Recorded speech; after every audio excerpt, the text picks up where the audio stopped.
Welcome everyone to today's webinar on the Rural iNTD Peer Grouping Tool. Before we get started, I'm going to go through a few housekeeping slides about the GoToWebinar system. The control panel should be on the right side of your screen. You can click the orange arrow to open and close the control panel. You can move the control panel anywhere on your screen. You can click the screen icon to view the presentation in full screen mode. For audio options, under audio, select computer to use your computer's mic and speakers, or select phone call and you'll see the number, access code, and an audio pin. If you have any trouble hearing a speaker, please let us know in the questions box. You can submit questions during the webinar in the questions box. We will answer questions at the end of the webinar. The slides are currently available for download under handouts in the control panel. The webinar is being recorded and will be posted within 1 week on our website at nationalrtap.org/webinars. And these slides will also be posted there. You can request a transcript of the recording by emailing info@nationalrtap.org. So I'd like to introduce our presenter today, Paul Ryus, who developed the Rural iNTD Peer Grouping Tool for National RTAP. Paul is a principal engineer with Kittelson Associates, where he's worked for over 25 years. He combines practical work on multimodal projects in the United States and abroad with research for national and state clients. Paul is the lead author of several guidebooks published by the Transit Cooperative Research Program, or TCRP, including the Transit Capacity and Quality of Service Manual and guidebooks on transit performance measurement, transit agency peer comparison, and bus preferential treatments. Although he will not be presenting today, I'd like to also introduce Dr. Albert Gann, who will be available for questions at the end of the webinar regarding the Rural Integrated National Transit Database, or Rural iNTD system, which he developed for National RTAP. Dr. Gann is a professor with the Department of Civil and Environmental Engineering at Florida International University and is a researcher with FIU's Lehman Center for Transportation Research. He developed the Florida Transit Information System, or FTIS, including the Rural iNTD module. So now I'm going to turn the presentation controls over to Paul. So just bear with us one moment.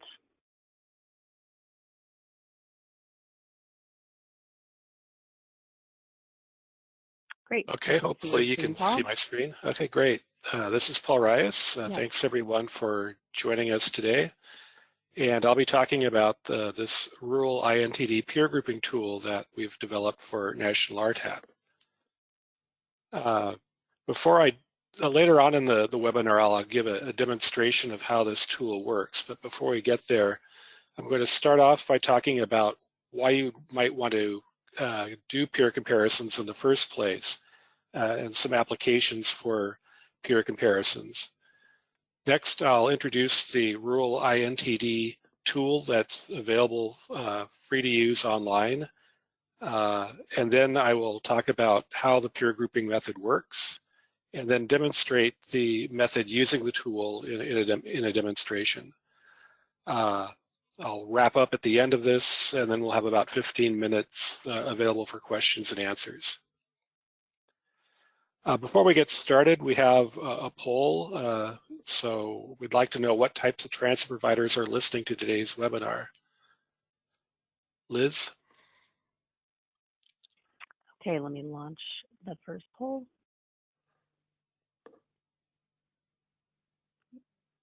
So that should be showing up on everyone's screens. If you can select the agency or organization that best defines yours.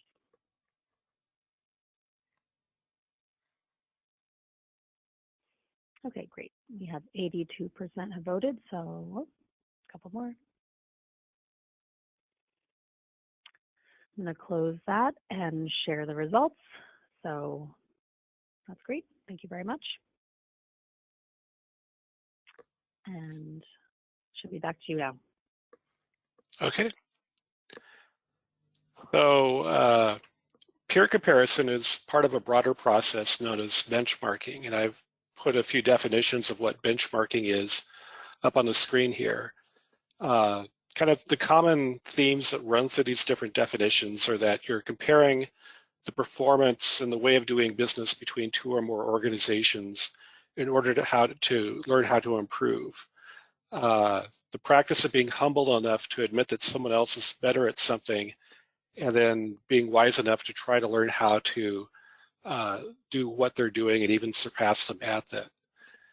Or the process of systematically seeking out best practices to emulate.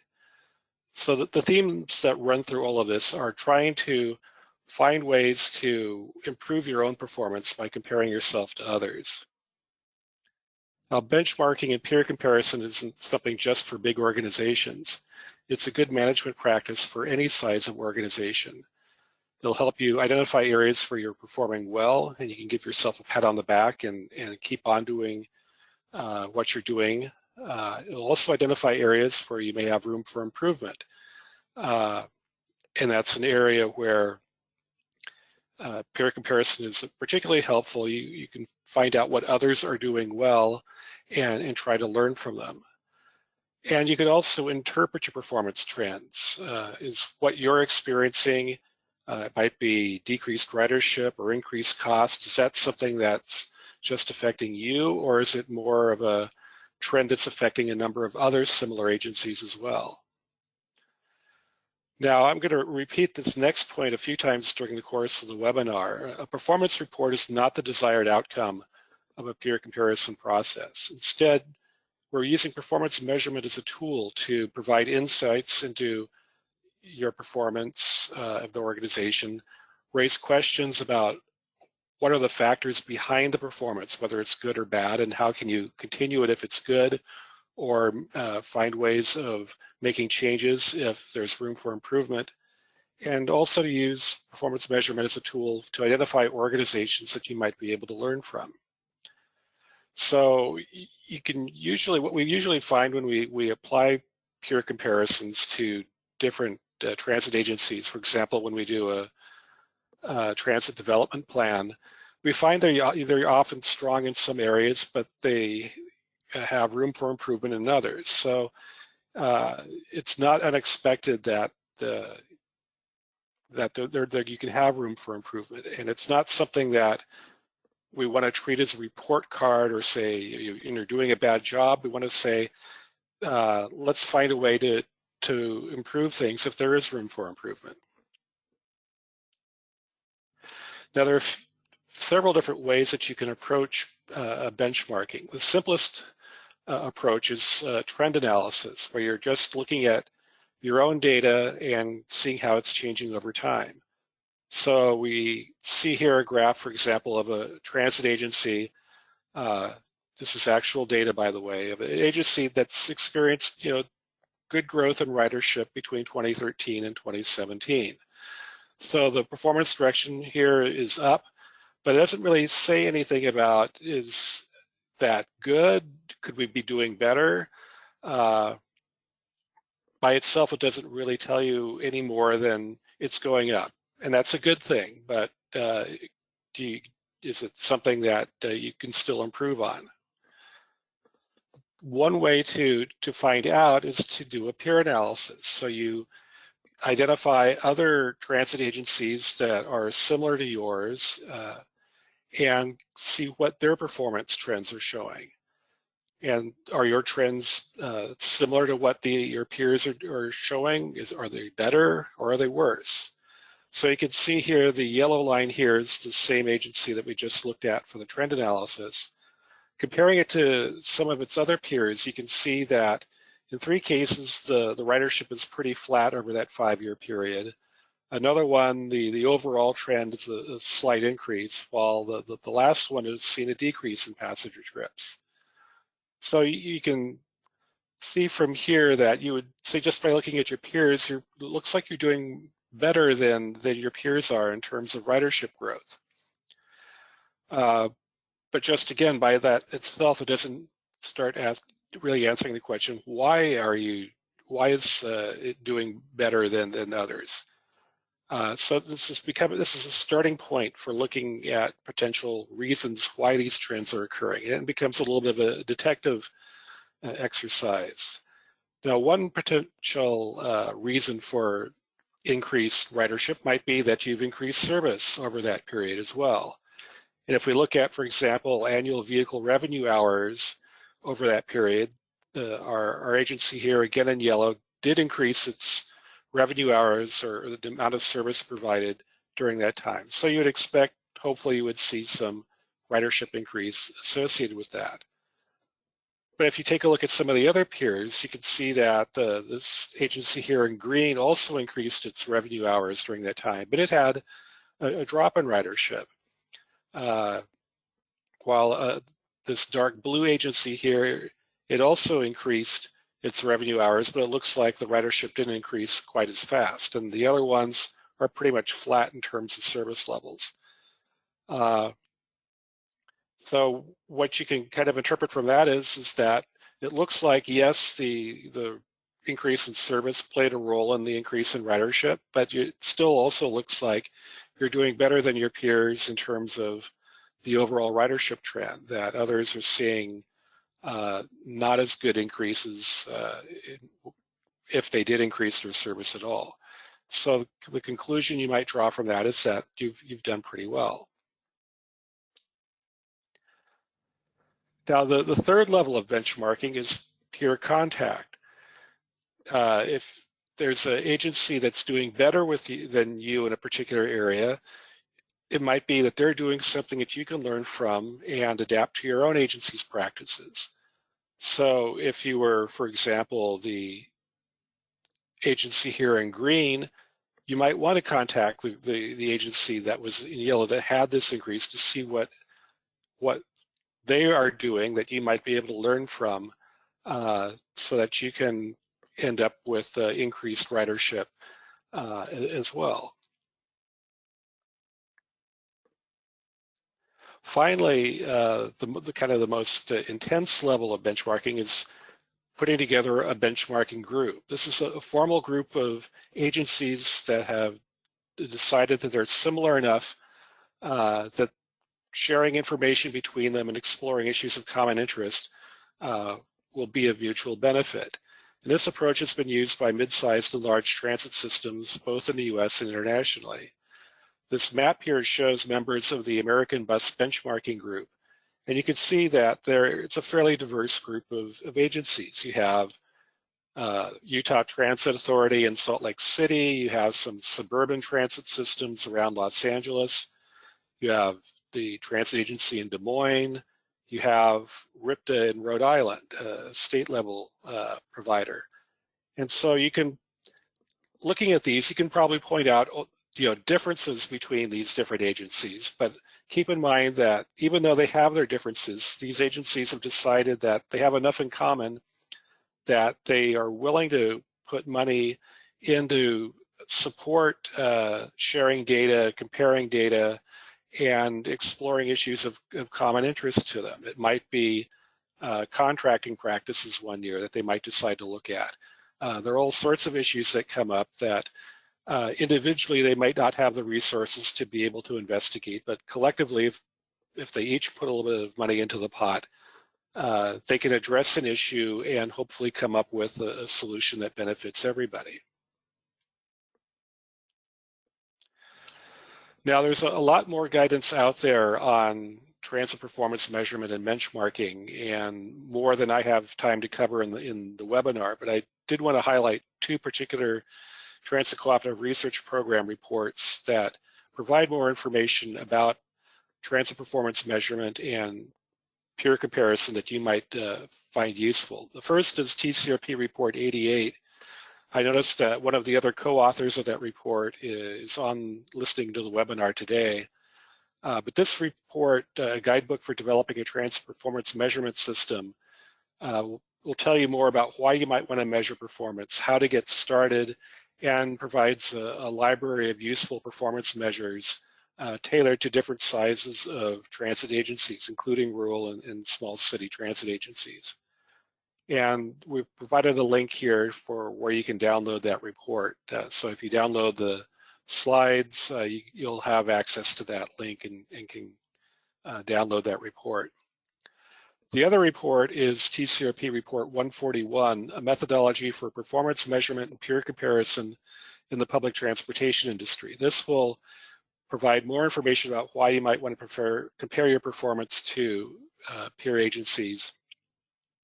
It also introduces a peer grouping tool that was developed for urban transit systems that was used as the starting point for the rural peer grouping tool I'm going to be talking about today.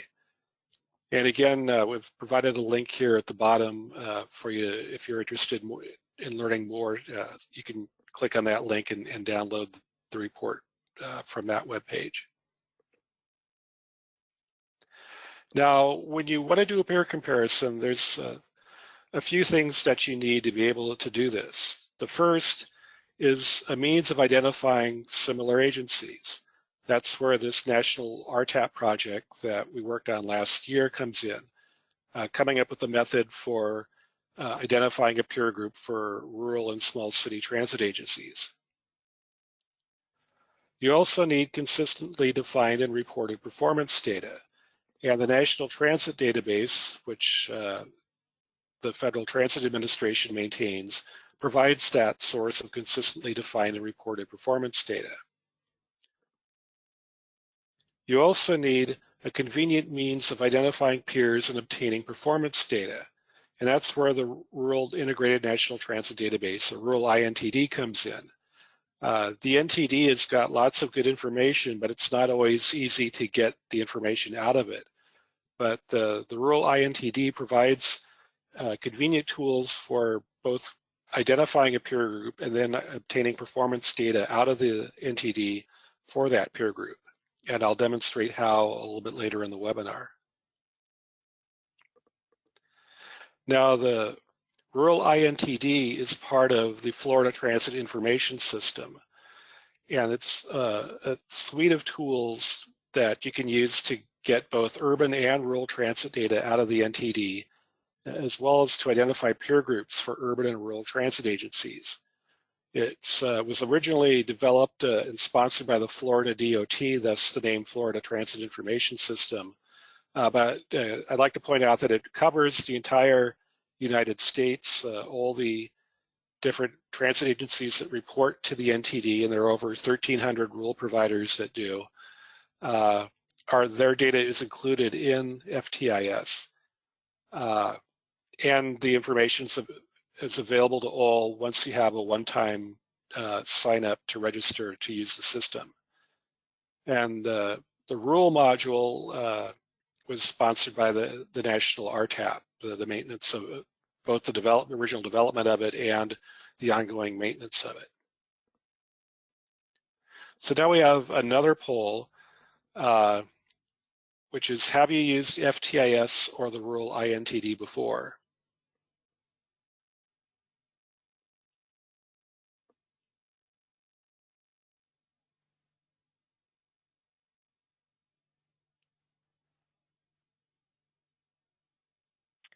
Give it another few seconds. And Liz, I can't see the results when you put them up, so if you could kind of tell me, then that would help me. Can you not see that? No, with the screen sharing on. So got it. No worries. So sharing the results. Thanks everyone who voted. 25% have used it and 75% have not. Okay, that's good to know. So I'll keep that in mind as I go through the demonstration of the rural iNTD a little bit later on. Okay, back to you. Okay, thanks. So selecting a peer group, this is a very important part of the peer comparison and benchmarking process. If you don't do a good job of selecting a group of peers, you're going to end up with pretty meaningless comparisons at the end of the day.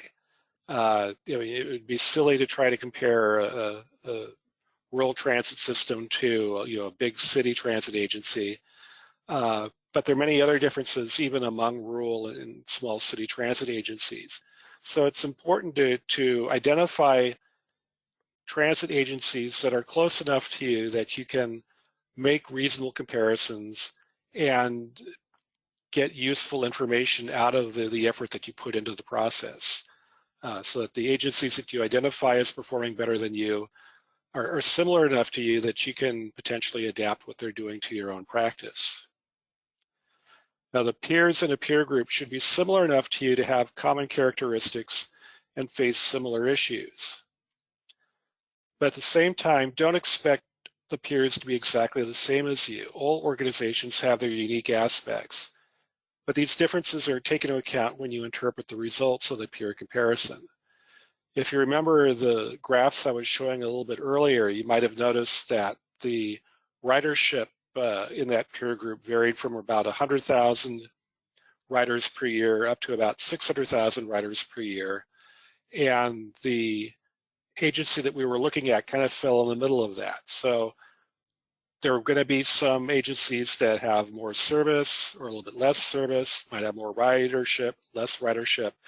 Don't expect them to be exactly the same as you in every respect. You just want them to be close enough that they experience similar kinds of issues that you experience. And again, just want to reiterate that you want to approach the process as an opportunity to learn and improve, and not as a report card. You're not being judged or graded on this. You're using this process as an opportunity to learn how you can do even better than what you're already doing.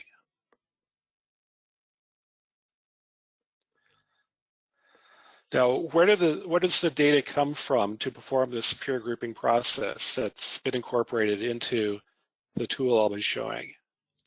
It's an automated method, so it means that it's limited to data that's available from consistently collected and updated sources.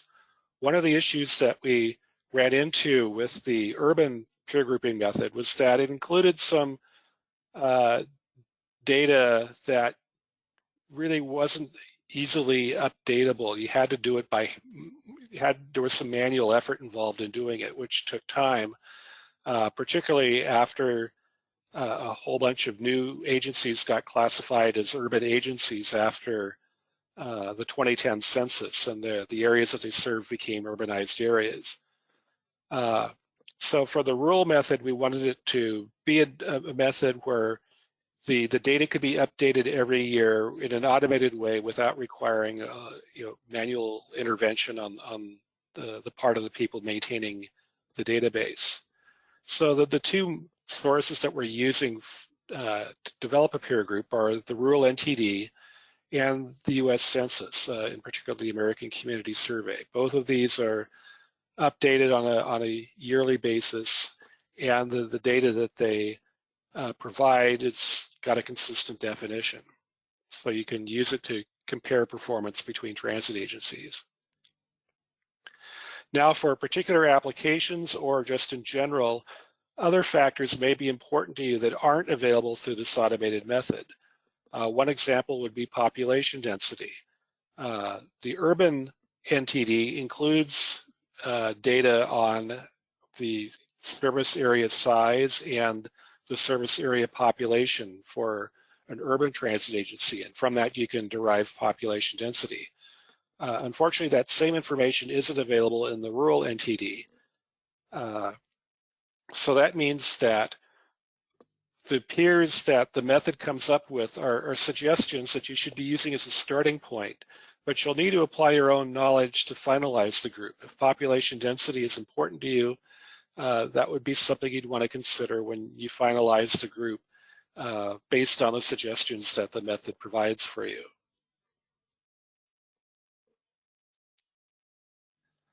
Now I'm going to talk about the factors that the method uses to develop a peer group. The first set are what we call screening factors, and these are key agency characteristics that we want to match as closely as possible. And there are 4 of these characteristics. The first one is the agency type. There's 9 different agency types that are defined in the rural NTD: tribal systems, local government systems, transit districts, nonprofits, and so on. In some cases, for example, tribal providers, we want to try to match them to each other. In other cases, like a county system and a transit district, they tend to serve similar sized service areas. So even though they're not exactly the same in terms of governance and potential funding sources, they have enough in common that while they're not an exact match, they're close enough that we won't rule them out as a potential match. The next factor is whether or not the agency operates commuter bus, which the NTD defines as any route where the bus operates with its doors closed for an extended period of the route, say 5 miles or more. So in some cases, what you might consider intercity bus service gets classified as commuter bus service. But basically, this would be, it operates a route that goes a fairly extensive way outside of the core service area of the transit agency. So we try to match agencies that operate that kind of service with each other, as well as those that don't operate that kind of service, try to match those with each other. The next factor is the percent of the agency's annual revenue hours that are operated by the motor bus mode. And the NTD defines motor bus as being, it can be fixed route service, it could also be deviated route service. Those are both considered to be the motor bus mode, and it makes fairly frequent stops.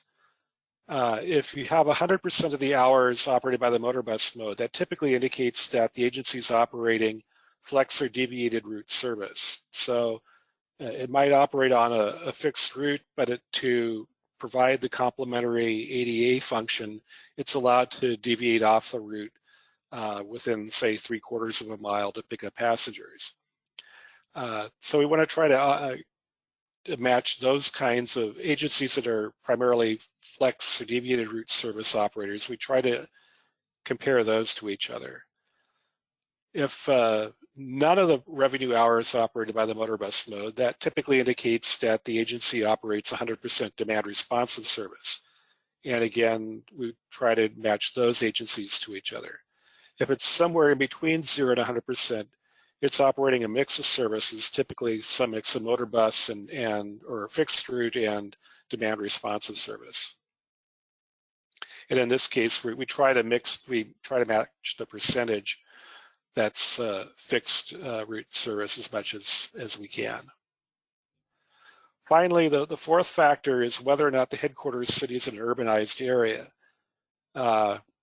If the agency's headquarters is in an urbanized area, it often means that the agency is providing service into the urban area where there are a lot of services available, which is a different kind of market than a purely rural transit agency. So again, we try to separate those two types of agencies from each other. Now, once we've gone through the screening factors, then we try to say, out of the ones that are fairly similar to you, what are the ones that are the most similar to your agency? And these factors are other characteristics that we'd desirably like to be similar, but usually there'll be some differences in at least one and maybe more of these factors. So the first factor is the annual vehicle miles operated by the agency. We use that as a proxy for service level. How much service does the agency operate each year? This doesn't tell us exactly how the service is operated. It could be very frequent service on a small number of routes, or it could be a large number of routes operated infrequently, or something in between. We can't tell that from the NTD data, but it does give us some idea of just how much service is being operated. The next factor we look at is how much of the agency's funding comes from FTA Section 5310 funds. And this provides us with an indication of whether the agency might be having a focus on serving older adults and people with disabilities, as opposed to more of a focus on general public transportation. The third factor is percent local funding. If you have a relatively high percentage of local funding, it might indicate the existence of a dedicated funding source. And we'd probably want to compare agencies that have a dedicated funding source to other ones that do, particularly if ridership is an issue, because they'll have more resources to provide more service. It also tells us something about the level of reliance of the agency on grant funding. And then finally, we look at the headquarters city population. Although we can't get service area population or population density out of the rural NTD, we do know where the headquarters city of the agency is, and we can use its population as a proxy for the relative population of the area it serves. This isn't perfect. If the agency is headquartered in a smaller city and not the biggest city within its service area, it might end up being matched to agencies that tend to have smaller populations. There's a way around it that I'll talk about a little bit later. But in general, this seems to work reasonably well. Finally, the last factor is proximity. If two potential peers are similar in all other respects, the method will prioritize the one that's closer over one that's more distant. We do this for a few reasons. One is that it addresses factors not included in the method, like economic conditions or climate that might affect performance. In addition, users of the tool, as well as stakeholders who are receiving the results of the analysis, are more likely to be familiar with agencies that are closer than ones that are farther away. That doesn't mean you should just automatically throw out agencies that you're not so familiar with or that are further away.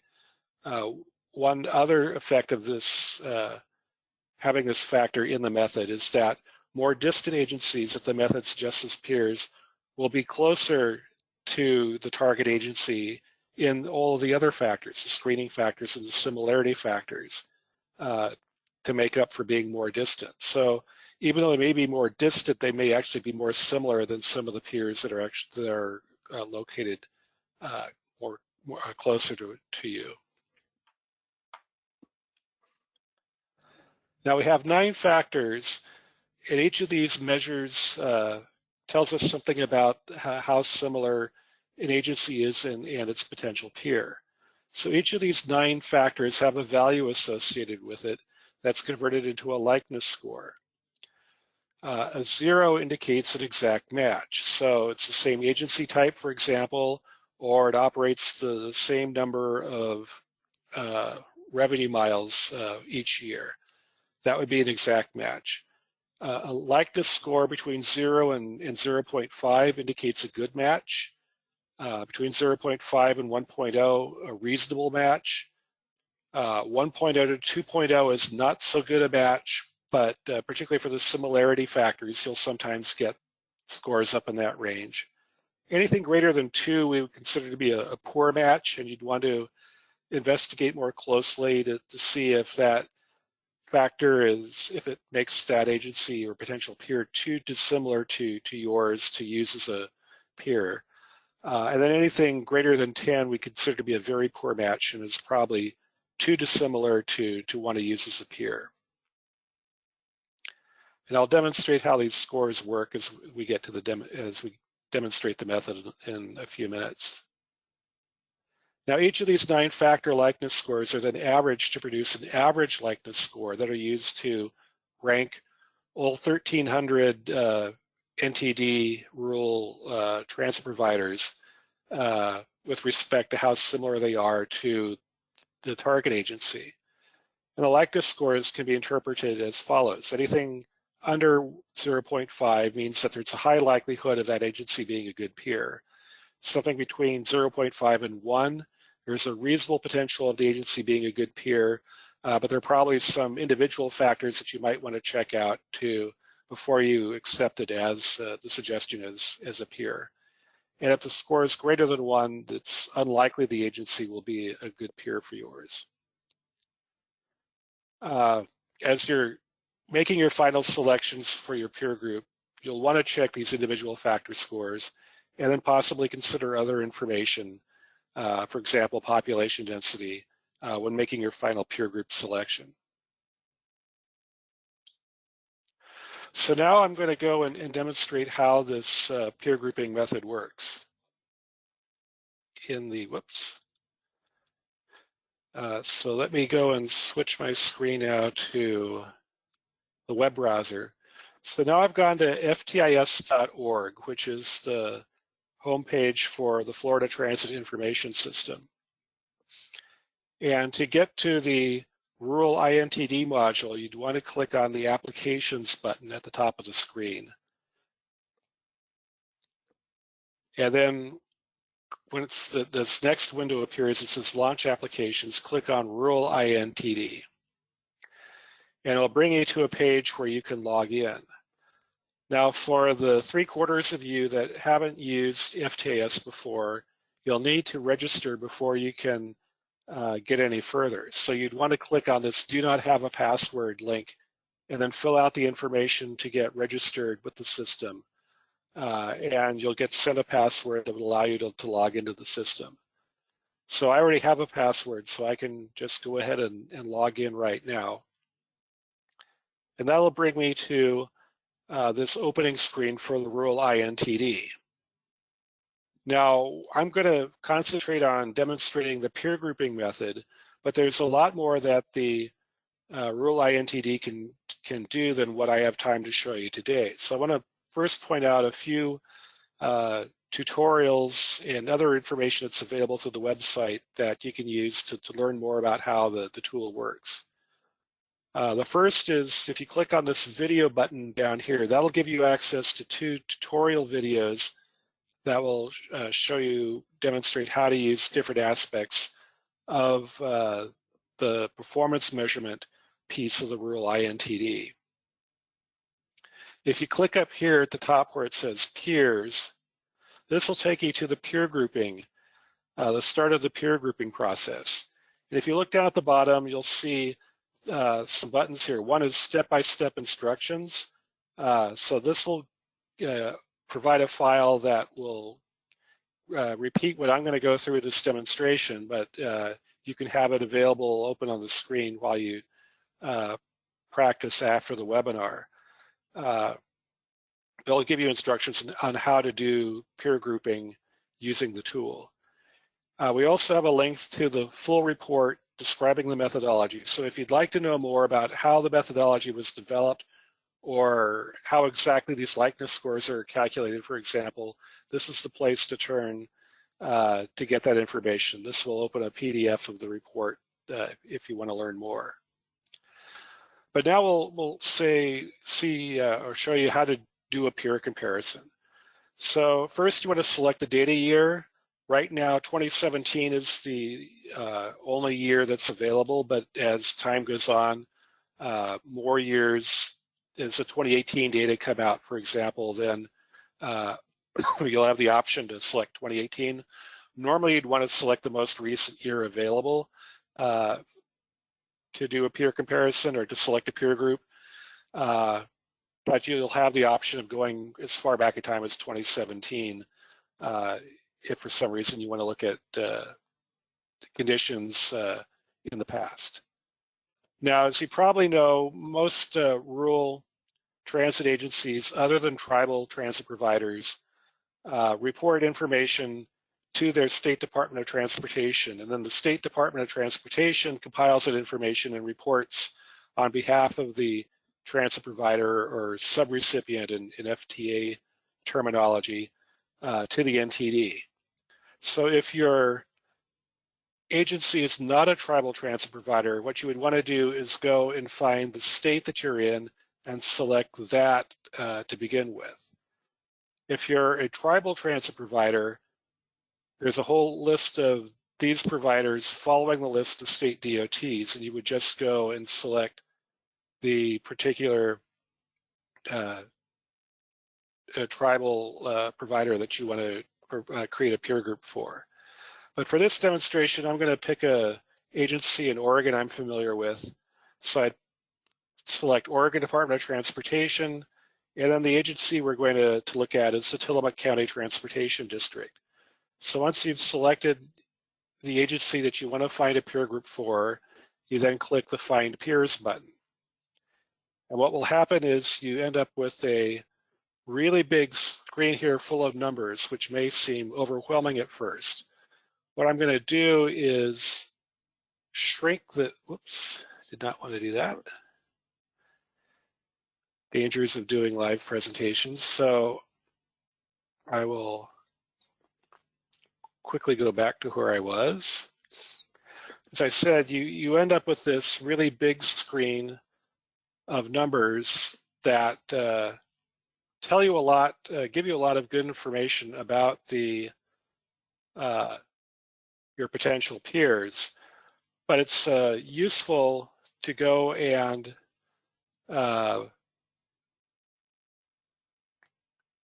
take a look a little bit at a time. So we're going to shrink this down to just looking at the first few columns.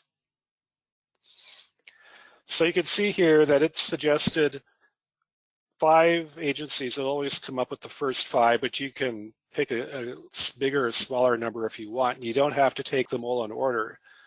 But we can see here that one of the providers, Columbia County, has an average likeness score that's below 0.5. So the method's saying that this Columbia County is quite likely to be a good peer for you.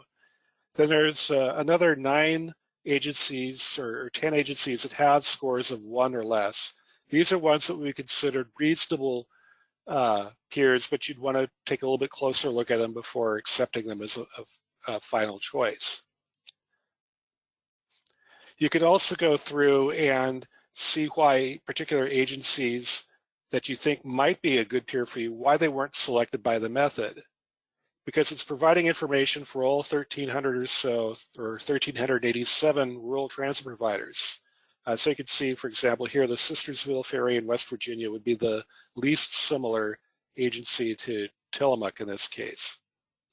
But you can go and find any agency that reports to the NTD and see how their peer grouping scores compare and find out why they were or were not suggested as a good peer. Let's take a look at some of these suggested peers. The subrecipient agency type, type 2 means it's a local government type of service. So it could be a city, a county, or a university. Those are the most common types. Type 4 is a transit district. So you see here that all the suggested peers are either county-based systems or they're transit districts. And so they have a likeness score either 0 if they exactly match or 2 if they're a transit district, because while they have some similarities, they're not exactly the same. Then you can see that they all operate commuter bus. Their percent motor bus revenue hours are all in a fairly similar range. Tillamook, 61% of the revenue hours are operated by the motor bus mode. Potential peers range from 52% up to almost 80%. None of them have a headquarters city in an urbanized area. They're all purely rural systems. In terms of vehicle miles operated, our suggested peers range from the low 500,000s up to almost 1.3 million. But again, we have some that are higher and some that are lower, one that's nearly the same. In terms of Section 5310 funding, they all tend to be on not that much. In terms of percent local funding, one of them has no local funding, so it has a higher likeness score than the others. The other one has considerably more local funding than Tillamook. Actually, 2 of them do. So they also have higher likeness scores. And you can see here that the tool is highlighting the factors that are significantly different from the target agency. So you can see the ones in red are ones that there is some difference. It's not wildly different, but there's enough of a difference you'd want to take a look at it. The ones that are bold and in red are really different, and those are the ones you'd be particularly careful about considering as peers, because they are significantly different in that particular aspect. And you can see in terms of headquarters city populations, Tillamook is 5,000. The suggested peers range from about 4,000 up to 13,000. So they're not exactly the same, but it's in the ballpark. You can see here that the next sixth one on the list, Yamhill County, the population is much bigger than Tillamook, and so the likeness score goes very high for that particular factor. And then in terms of proximity, except for Eastern Sierra Transit Authority in California, which is 600 miles away, they're all fairly close, and the agency should be fairly familiar with them. So once you've accepted, you can check the boxes to select an agency as a peer, or you can uncheck it to deselect it. I don't see anything here that would say that these are particularly bad peers, so we'll take the first 5 that are selected. As we'll see, Eastern Sierra Transit Authority would probably be the one that they'd be least familiar with, but if you went onto a website and looked at their service area, you'd see that a lot of the service runs in a corridor along US 395 along the eastern side of the Sierra Nevada mountains, which is not that dissimilar from Tillamook County, which has a lot of its service focused on the US 101 corridor. There are some differences in terms of the local city service, but it's not so different that we'd rule it out as being a potential peer. So we can click the Save Peers button here and give the group a name and save it. And then we click on the Systems button once the page refreshes itself. So the Systems button here at the top of the screen, we click on that. It takes us back to the first page we were on, and now you can see that there's this RTAP example as a subrecipient in the group. We click on that, and our selected peer group appears down below as the subrecipients. And once you have that, you can view the actual NTD data for each of these agencies. The rural iNTD has some standard reports that provide key performance measures that you can look at for each individual agency. I'm going to do the select variables, where you can go and select particular performance variables that you want to take a look at. You have 3 choices here. You can select original variables from the rural NTD.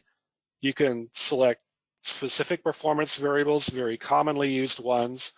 A lot of these are derived from information in the NTD. For example, the NTD would have operating expense and would have separately vehicle revenue miles.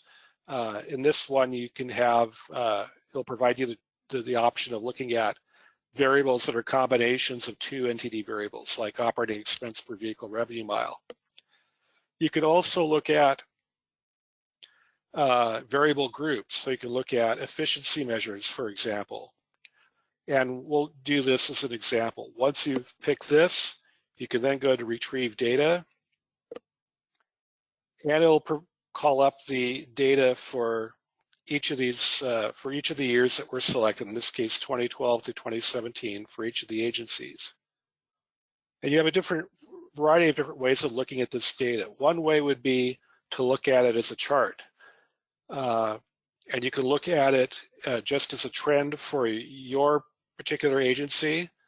So you could look at total operating expense, for example, or we could look at operating expense per vehicle revenue hour. So you can see the trend here is slightly down, which is good. You can also do a peer comparison for one particular year. So you can compare, for example, Tillamook versus some of its other peers. And you can see in general for this particular measure, operating expense per vehicle revenue hour, that Tillamook is doing as well as or better than most of its peers in that respect. You could also look at something in terms of operating, for example, operating expense per passenger trip. And here you can see that here Tillamook isn't doing as well as most of its other peers. That the other peers tend to have lower expenses per total unlinked passenger trip. So this is kind of telling you that while Tillamook's operating costs are generally low, some of these other agencies probably have higher ridership, so that the expense per trip tends to be lower for some of these other agencies.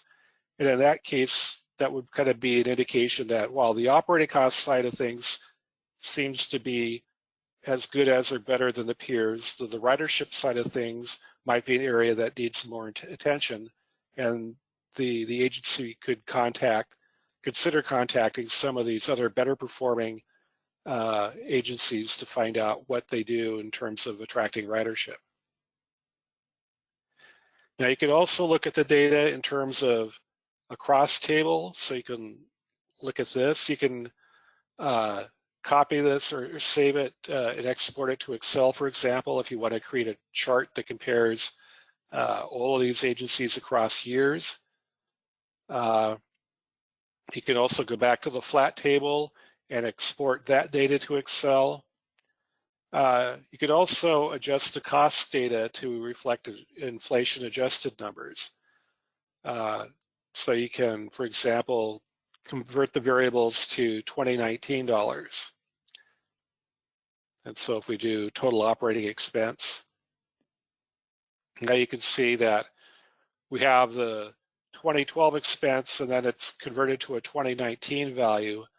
And then you can compare these 2019 values across years to see if the inflation adjusted cost is going up or down or staying pretty much the same. So we're kind of running out of time, but this has given you a quick peek at some of the capabilities of the tool to select a peer group and then grab data about your peers and chart it, look at it in the form of a table, and export it to Excel to do further analysis with. So with that, we'll go back to the presentation.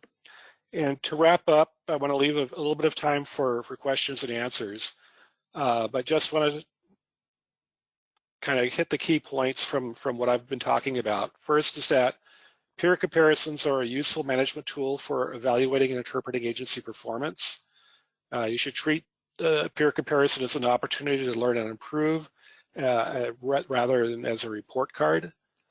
Although you can learn quite a bit by doing this on-screen kind of analysis, direct peer contact can provide greater insights, learn what other agencies are doing well, as well as get performance data not available in the NTD. The rural NTD does have its limits in terms of what kind of performance data you can get out of it. So if there's other kind of information that you want, it's quite possible that your peers do collect that data, but it just isn't something that the NTD collects. And then finally, we have this free online tool, the Rural iNTD, that you can use to identify a peer group and then evaluate common performance metrics. So we have one final poll that we'd like to ask. How many people are listening to this webinar at your site?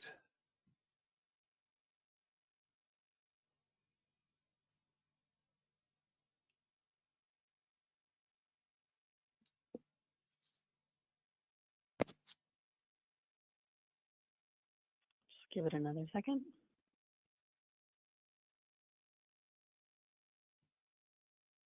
Okay, great. And everyone is watching it by themselves. So thank you very much. All right. Okay, so that concludes my presentation, and I'd like to open it up to questions. Great, thank you, Paul. Just a reminder, you can type questions into the questions box in the control panel.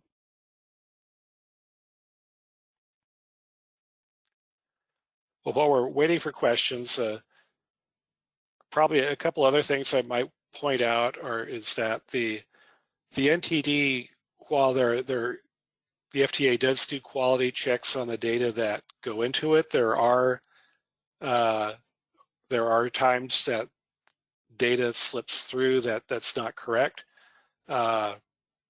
So if you see an unusual spike in one particular measure one year, then it goes back to kind of the overall trend that the agency was showing, that might be an indication that it's a data issue and not something unusual that happened that year. With Tillamook, for example, for ridership, the ridership for 1 year seems that got reported to the NTD at some stage in the process, from where it went from the agency to the DOT to the FTA. Looks like it was put in incorrectly. It shows it as being much higher that year than all the other years. And so when you see a spike like that, you might want to check to see if that really is the case before drawing conclusions from it. So I guess the lesson there is that the data is not perfect, but it's good enough to work with. But do use some common sense, and if something doesn't look quite right, it would be a good thing to follow up on before just assuming that the data is 100% correct. Thanks. So we have one question so far. They said, great tool. Does the percent motor bus revenue hours include commuter bus as well? So it includes, what we're using is the agency's entire motor bus hours, and that includes commuter bus. So yes, it's motor bus plus commuter bus. Great. That is the only question we've gotten, which is great. And I will say, if people find themselves using the tool and have a question, I know they can contact us, and if it's something, we can relay a question, or so if you encounter something as you're using it, we can provide some assistance on that.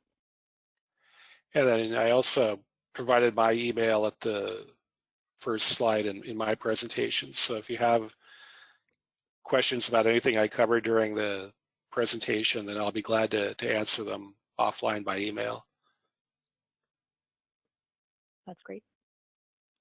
Okay, well, last call for questions. And I will feel free to keep ask one, but I am going to take the control back and just, while we have people's attention, mention a couple upcoming other events at National RTAP. Tomorrow we have a State RTAP Manager Peer Roundtable, 2 o'clock Eastern Time, and that's just an open information exchange for those involved. It's not just State RTAP, but if state rural transit issues. We also have a webinar on our cost allocation calculator, which launched last summer. It's a 2-variable cost allocation tool, and that will be on March 25th at 2 o'clock Eastern. And then we have, we do quarterly Twitter chats. My colleague Kara runs those, and she will be doing that on April 21st with some guests will be participating, and that's also at 2 o'clock Eastern. So I've provided some links on the screen for how to either register or access those events. And on that URL, there is also where you'll find the recording and slides for this webinar. And then, although it is not our conference, we are participating in the planning of the TRB Rural Public and Intercity Bus Transportation Conference, which is going to be this fall in Charleston, South Carolina. So registration is open, and I think the call for presentation abstracts closes in the next few days. So hope to see some of you there. And I think that's it. Paul, thank you so much for your presentation today and all your work on this project. I hope it was useful for our attendees. And Yes, thank you so much. I hope everyone has a wonderful rest of your day. Thank you. Thank you.